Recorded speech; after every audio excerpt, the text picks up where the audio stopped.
Ko se bralka in posebno občinstvo pozdravijo in udobno namestijo, Helene začne brati. Lille ulv nysgjerrig.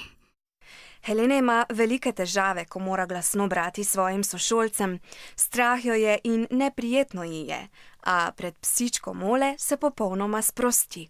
Hun satt veldig stille og rolig, sånn at det var liksom lettere å lese.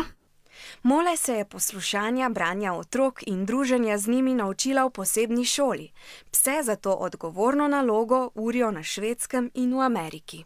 Hun hører ikke feil, og hun bryr seg ikke om feil. Hun er bare glad for kosen og hører barnets stemme. Og snart blir det mørkt. Ja, det blir liksom litt skummelt for å lese for klassen, men for å lese for det er noe annet. Og da slapper man liksom av. Helene zdaj bere mnogo laže in bolje. Odločila se je, da bo zdaj brala več.